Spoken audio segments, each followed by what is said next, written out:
আসসালামু আলাইকুম মাছ চাষি ভাই বন্ধুরা, দেশ এবং দেশের বাহির থেকে যে যেখান থেকে আমার এই ভিডিওটি দেখতে পাচ্ছেন, ভিডিওটি ভালো লাগলে একটি সাবস্ক্রাইব করে রাখবেন পরবর্তী নতুন ভিডিও দেখার জন্য।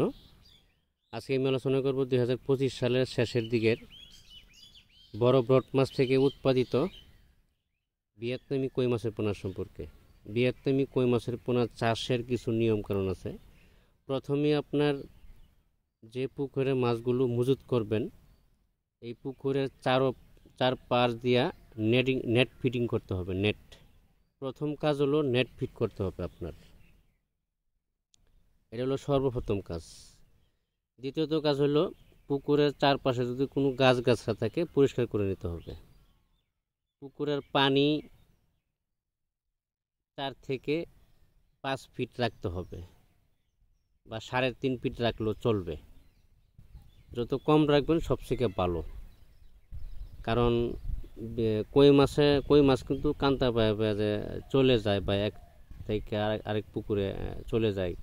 এটা অনেকেই জানে, সবাই জানে চাষি ভাইরা।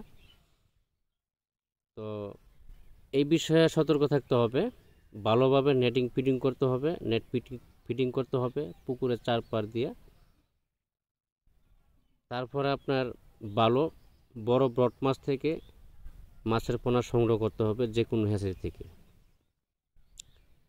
যাতে মাছগুলো দ্রুত বড় হয়। এক গ্রেডের মাছের পোনা সংগ্রহ করতে হবে।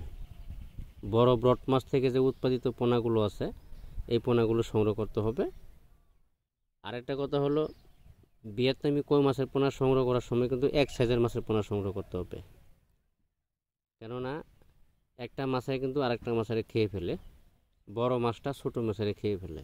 এই জন্য এক সাইজের মাছের পোনা সংগ্রহ করলে তাহলে একটা মাছের আর একটা মাছের খেতে পারে না। যেমন গ্রেডিং করে এক সাইজের মাছের পোনা লাগবে, 19-20 মাছের পোনা লাগবে, তাহলে খাইতে পারবে না। আজকে পর্যন্ত সকলে ভালো থাকবে।